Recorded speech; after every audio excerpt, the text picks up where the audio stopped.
Espérame por la mañana,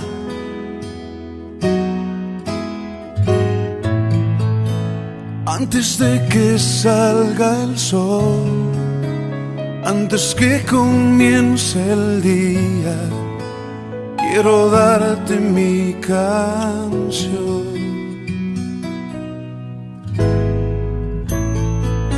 Espérame cuando las aves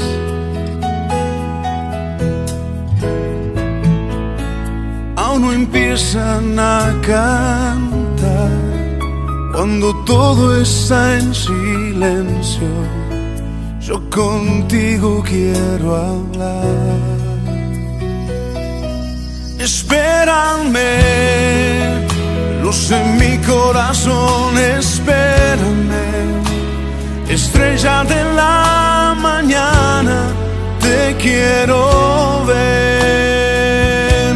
Espérame, dueño de mi amor, espérame, serás mi primera cita, ahí estaré.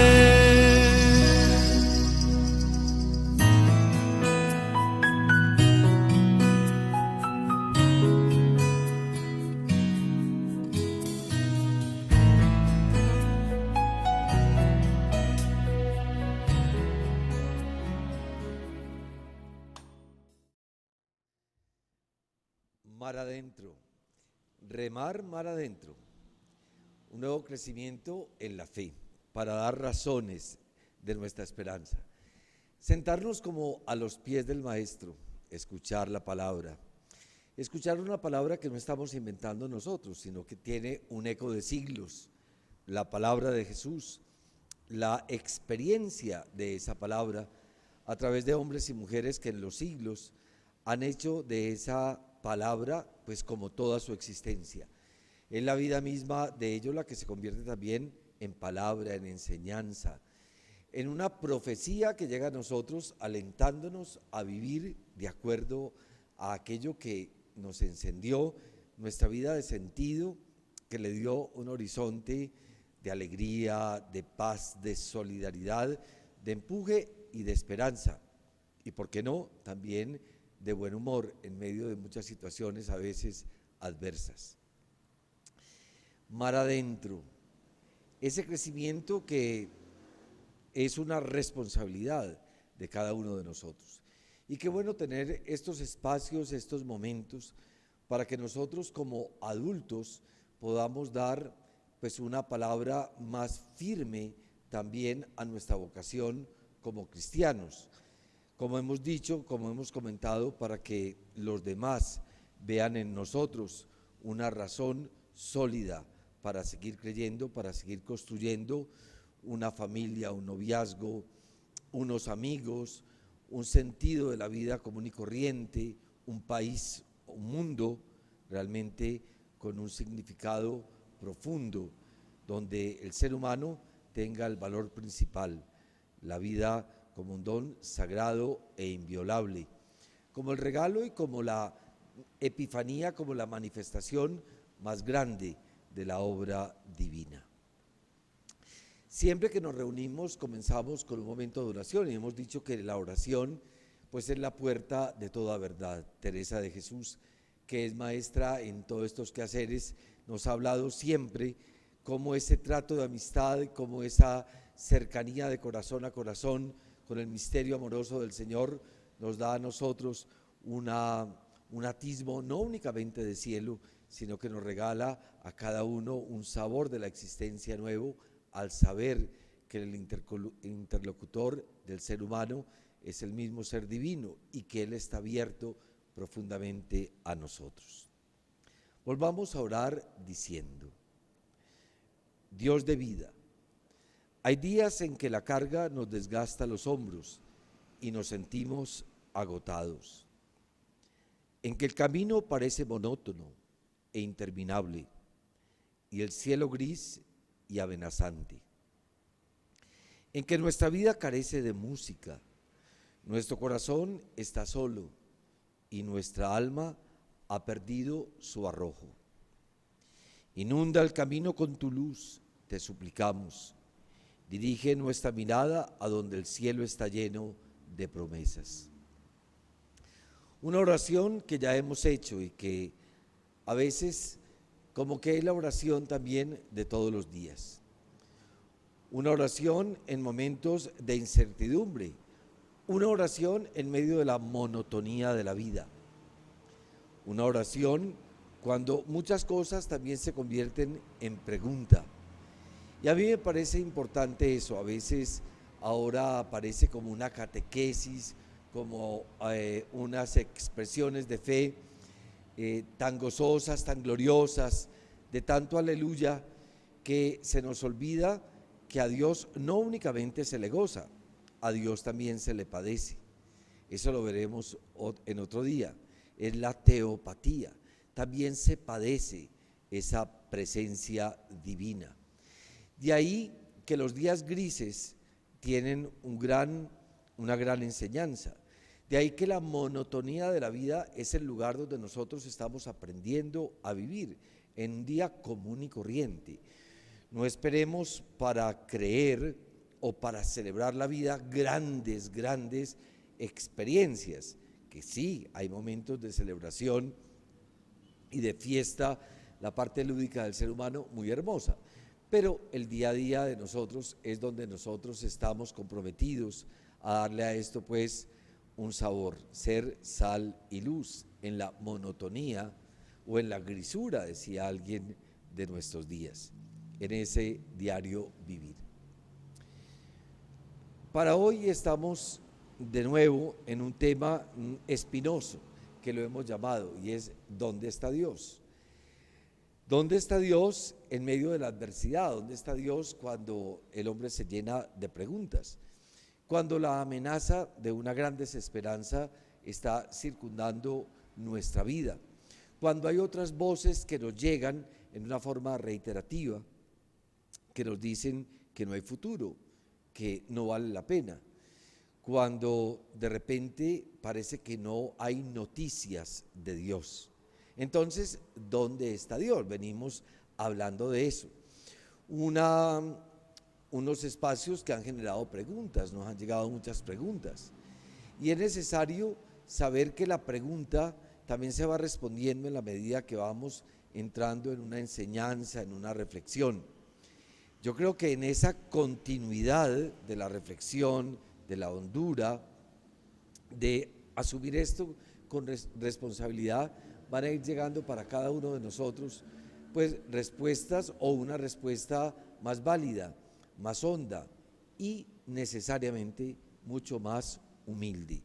Aquí no estamos buscando realidades triunfalistas, aquí no estamos sacando banderas para convencer a nadie en una forma altanera.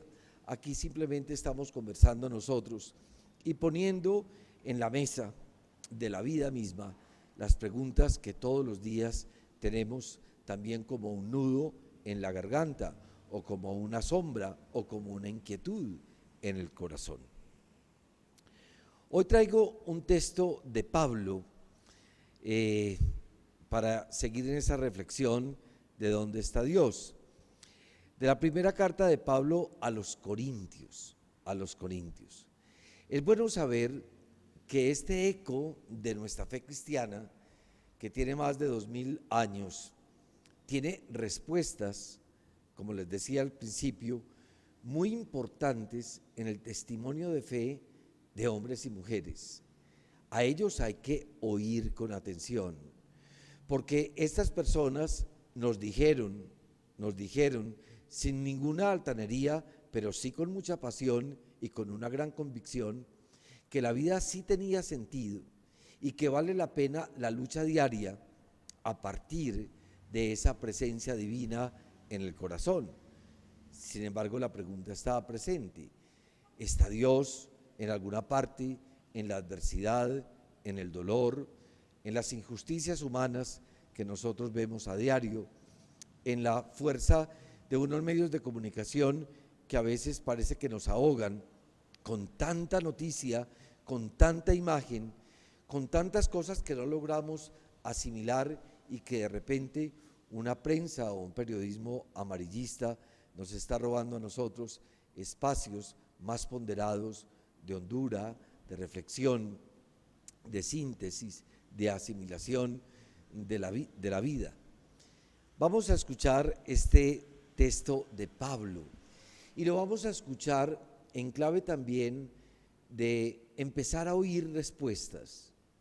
A ver, ¿cómo responde? Podríamos decir, a ver, Pablo, ¿cómo nos responde a esa inquietud de nosotros? ¿Dónde está Dios?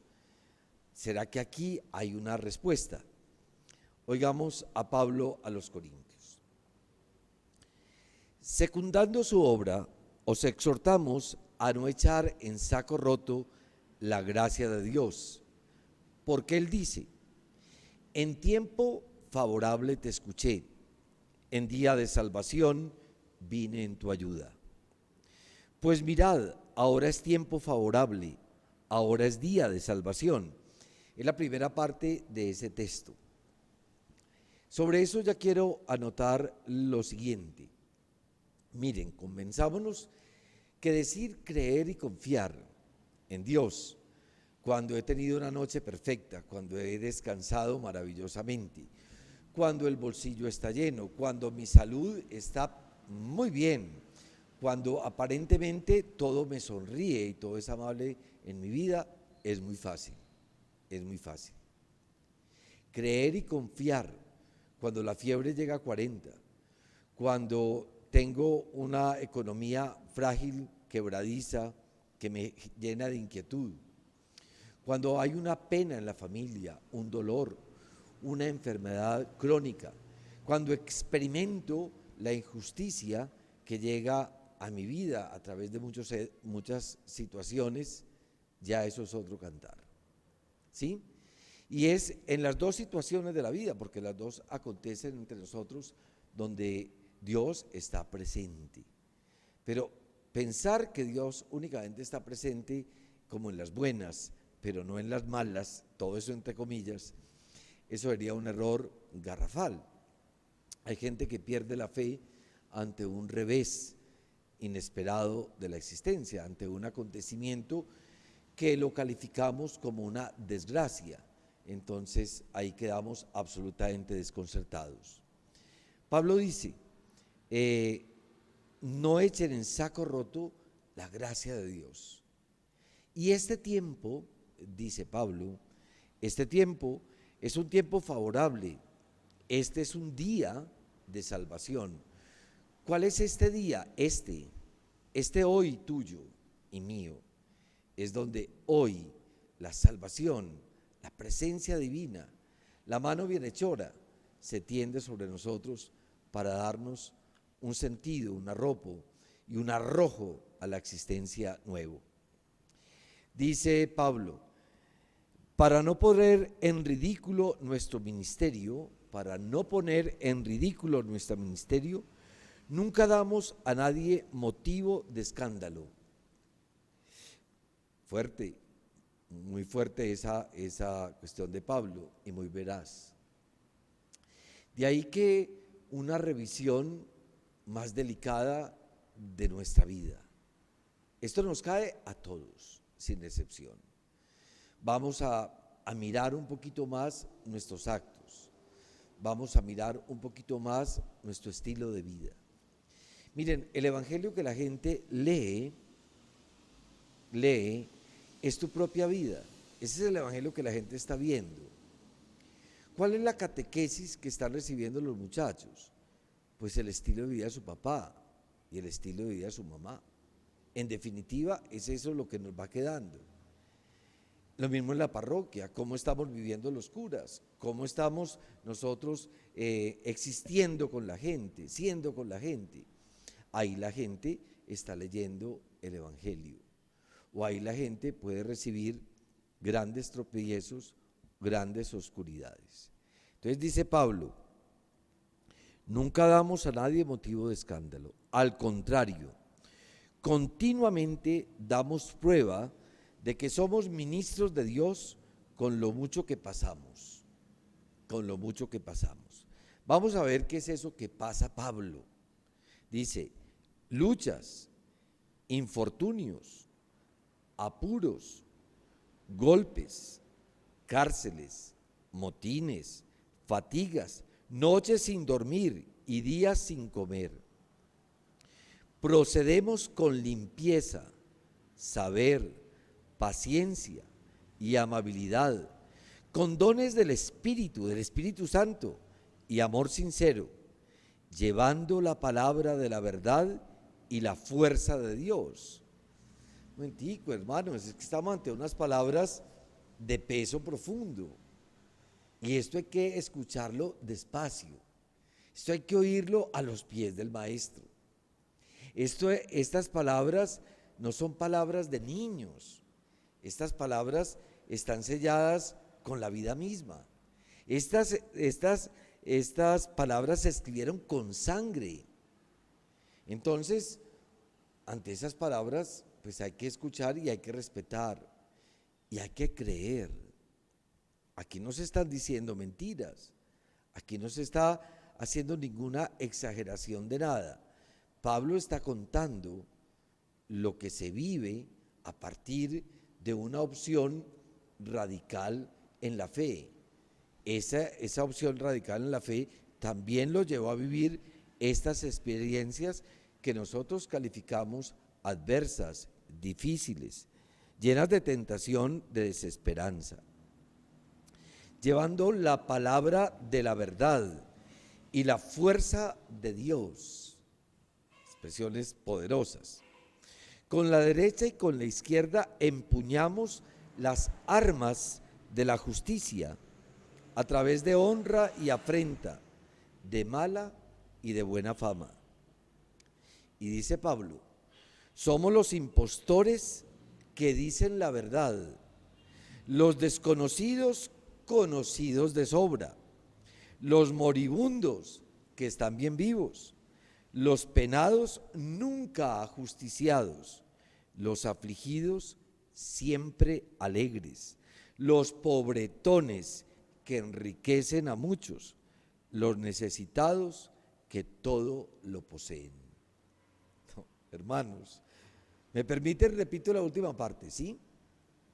Somos los impostores que dicen la verdad, los desconocidos conocidos de sobra, los moribundos que están bien vivos, los penados nunca ajusticiados, los afligidos siempre alegres, los pobretones que enriquecen a muchos, los necesitados que todo lo poseen. Uno oye esto en Pablo y uno pues prácticamente se tiene que echar la bendición, ¿sí? Porque es que estas palabras de Pablo son palabras que nos desafían a cada uno de nosotros. Más de una vez hemos hecho una pataleta en la vida existencial por una contradicción, porque no me voltearon a ver, porque no me saludaron como quería, porque no soy tan reconocido, porque no me hacen tantas venias, porque no me aplauden tanto, o porque no me dieron el helado que me gusta, ¿sí? De eso hacemos realmente tragedias en la existencia. Pablo está hablando de una realidad de vida, pues de una resiedumbre y de un aplomo espiritual muy grande. De ahí que este espacio tenga sentido. Muchas de estas preguntas, como les decía en crecimientos anteriores, solamente se responden a través del camino, caminando. Si usted deja de caminar, aquí no habrá respuestas, ¿sí? Si usted buscó razones para dejar de caminar, si usted tiene razones para enfriarse, si usted buscó razones para perder la llama, si usted buscó razones para sentirse despechado, pues aquí no hay nada que hacer, porque hay otras voces que nos están alentando a cada uno de nosotros, ¿dónde y cuándo? En la monotonía de la vida, en el monotono de la vida, en el común y corriente de la existencia, con todas las situaciones diarias que cada uno de nosotros está llamado a vivir. Es ahí donde sí podemos lanzar una expresión de gozo, de aleluya o de alabanza, de súplica y de bendición, porque tenemos al menos la honradez mínima de permanecer en el camino, de no decir ya no más, retiro, pues todo esto. Conmigo ya no cuenten más. No, vamos a seguir adentrando, como decía Juan de la Cruz, más adentro, ir adentrándose, decía Juan de la Cruz, en la espesura, en esa espesura del conocimiento y de la gracia de Dios. Texto pues impresionante de la primera carta del apóstol Pablo a los Corintios, capítulo 6, versos del 1 al 10. Algunos me dicen, denos muy bien la cita. Si no la da muy bien, ustedes van y la buscan en la palabra, o a veces citas de autores o de homilías, esto y lo otro. Ustedes tienen una mente muy ágil también para buscar herramientas y seguir en la lectura y en el conocimiento del Señor. En el crecimiento anterior hablábamos de textos. Recuerdan que vimos un texto de Etty Hillesum, de esta niña que vivió toda la experiencia de los campos de concentración, que experimentó toda la contrariedad, todo el dolor, lo que fue el exterminio de los campos de concentración. Aquí hay un libro que ya pertenece a los crecimientos. Yo les decía que cuando uno escucha las voces de estas personas, pues son voces que se convierten como en los nuevos catecismos también de adultos, para una reflexión honda en la fe.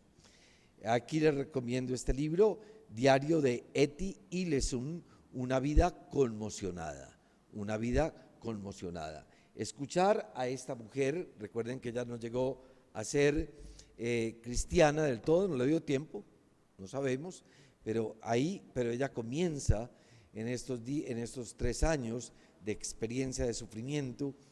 Ella vive una honda experiencia de Dios que dilata en ella lo más auténticamente divino, y es la compasión, la solidaridad, la cercanía al otro, hacerse prójimo de aquel que sufre, y en ella hacerse prójimo sobre todo de Dios. Cuando ella decía, Señor, yo creo que en este momento de nuestra vida tú no puedes hacer nada, sin embargo yo te voy a ayudar a ti para que nadie te deje en su interior, para que todos te sigan guardando en el interior. Gran responsabilidad, guardar, preservar esa llama de la presencia divina en cada uno de nosotros. Esa inhabitación trinitaria, ese Dios que late en nosotros, hay que saberlo guardar de tantas realidades que lo pueden enfriar y que lo podemos dejar ahí, pues sí, habitando, pero igualmente desconocido por nosotros. ¿Dónde está Dios? Un texto que nos llevó a una gran reflexión fue el de Martin Buber, ese sociólogo judío, cuando hablaba de la palabra Dios. Esa palabra por la cual hemos dicho y hecho de todo, ¿cierto? En nombre de Dios hemos hecho todo tipo de cosas, las más grandes y las más horribles. De ahí que hay una crítica sobre la palabra Dios. Cuando estamos hablando de Dios, ¿a qué tipo de Dios se refiere? ¿Cierto? Es el mismo Dios para todos. Cuando decimos Dios en una forma común, estamos entendiendo todos lo mismo. No, en medio de esa palabra han caído muchas imágenes de Dios, están ahí muchas imágenes de Dios que hay que discernir. A nosotros nos interesa es cuál es el Dios cristiano. Ese es el Dios que nosotros le estamos preguntando dónde está. Nosotros no le estamos preguntando al Dios de los filósofos, eso que lo resuelvan los filósofos, su Dios. Nosotros estamos hablando de Dios a partir de Jesús de Nazaret. ¿Dónde está ese Dios? Entonces, dándole un eco a ese texto tan elocuente de la palabra Dios de Martin Buber, encontré un texto de León Tolstoy, ese autor ruso, que dice lo siguiente. Es un texto también muy sugerente, Dice así: si te viene la idea de que es falso todo lo que pensabas sobre Dios y de que no hay Dios, no te asustes por eso. A muchos les sucede así. Si te viene la idea de que es falso todo lo que pensabas sobre Dios y de que no hay Dios, no te asustes por eso. A muchos les sucede así, o sea, a ti y a mí, a nosotros, muchas veces nos sucede así. Si un salvaje, dice Tolstoy, deja de creer en su Dios de madera, no es porque no haya Dios, sino porque el verdadero Dios no es de madera. Sí, si un salvaje, dice él, deja de creer en su Dios de madera, no es porque no haya Dios, sino porque el verdadero Dios no es de madera. Eso es interesante, porque quiere decir que a veces nosotros negamos a Dios, pero ¿cuál es el Dios que negamos? Eso lo tendremos que mirar en otro crecimiento, porque sí, de repente negar a Dios es negar un montón de imágenes falsas de Dios que nos van a llevar al conocimiento del Dios verdadero. Pablo decía, nosotros les comunicamos la verdad y la fuerza de Dios. Uno de los personajes que nos ha ayudado a nosotros en esta reflexión es indudablemente Job. Decía, clamo a ti y tú no me respondes. Me presento y no me haces caso. Te has vuelto cruel conmigo, dice Job. Y volvemos entonces a Pablo. Y Pablo, en medio de la adversidad, experimenta lo siguiente: te basta mi gracia, mi mayor poder se manifiesta en la debilidad. Te basta mi gracia, mi mayor poder se manifiesta en la debilidad. Y recordemos que la gracia de Dios no es como una cosa que Él regala. O sea, yo te voy a regalar gracia. No, la gracia de Dios es Él mismo entregándose a ti. Él es la gracia. O sea, te basta mi gracia, te basta mi presencia. En el lenguaje de Teresa de Jesús es solo Dios basta. No como despecho a este mundo, sino ese solo Dios basta, es te basta mi gracia. Te basta mi gracia, ¿sí? Mi poder, mi mayor poder se manifiesta en la debilidad. Eso ya nos está dando a nosotros un atisbo importante, un horizonte de respuestas. De ahí que tú tienes que ir hilvanando lentamente todas estas charlas, todos estos crecimientos. Tienes que ir haciendo no una colcha de retazos, sino ir haciendo un tejido que luego tenga una gran armonía y que tenga un sabor significativo para ti. Podemos decir entonces que el cristiano, como otro hombre, al experimentar el dolor desgarrador, el dolor que realmente como que lacera toda la existencia, se pregunta ante el Señor, ¿por qué, Señor? ¿Por qué? Ustedes se han fijado que en momentos de duelo, del duelo de un ser querido, alguien que muere muy amado en la familia, sobre todo esas muertes de niños y de jóvenes que duelen tanto,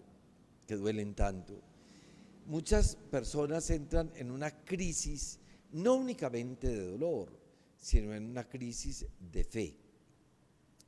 Y esa crisis de fe tiene que ver porque también muchas personas muy queridas en un deseo de consuelo, de dar una luz a una experiencia tan difícil.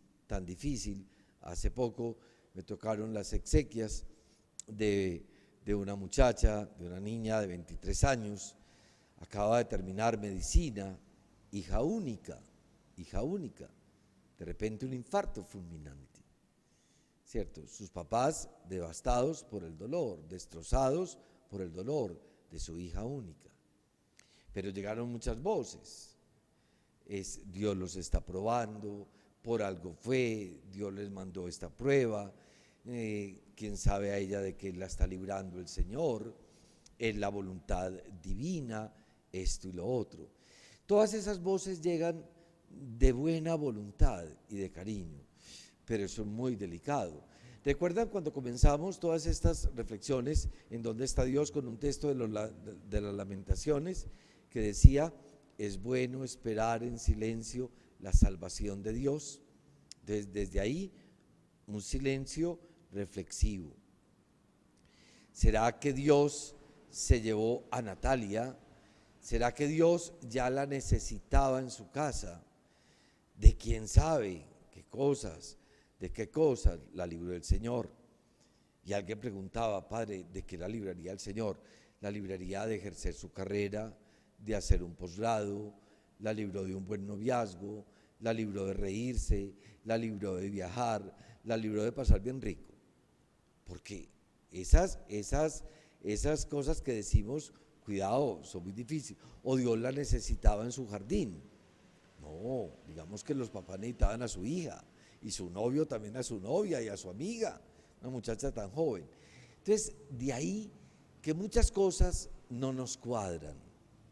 ¿Será que Dios tenía todo ya muy claro para que esta niña muriera de un infarto el día y la hora preparado? Yo sé que muchas veces les han predicado eso, pero eso es de alto riesgo. Cuidado, cuidado.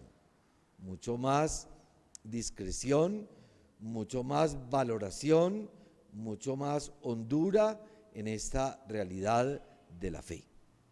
Entonces, ¿por qué, Señor? ¿Por qué? En la amargura, en la soledad.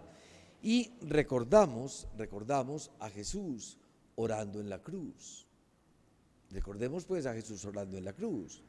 Dios mío, ¿por qué me has abandonado? La experiencia de ese sufriente que es Jesús. Orando, pero está orando, no está haciendo solamente una pregunta.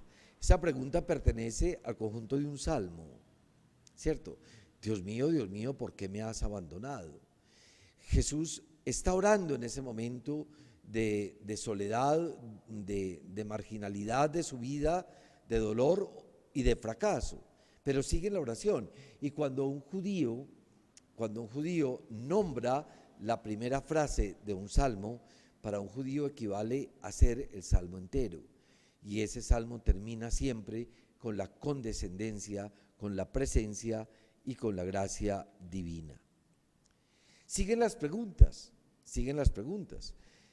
Ante ese porqué de Jesús, con esos labios aboratados en la cruz, yo creo que se reúnen pues todos los porqués de cada uno de nosotros.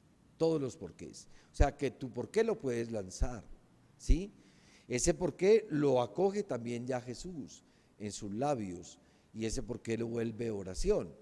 Ahora recordemos que si nosotros tenemos la fuerza de hacer una pregunta ¿por qué?, también debemos tener la honestidad y la humildad de esperar una respuesta.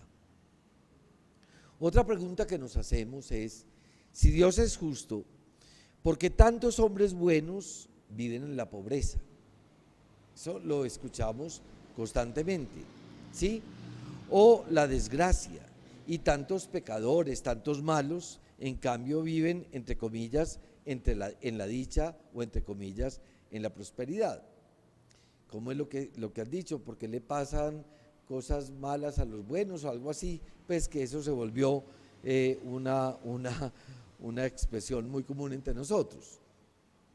Esa pregunta también la hemos dicho mucho. O sea, y parece que cuando nos llegan los momentos difíciles solamente me ocurrieron a mí, y yo no se me olvidara todo el conjunto de la existencia o todo el conjunto de la historia, o se me olvidara a mí la vida misma de Jesús, que ahorita le vamos a dar una mirada muy rápida para encontrar a Dios en medio de la adversidad. Entonces, decimos que ¿por qué tantos pecadores viven en la dicha, entre comillas?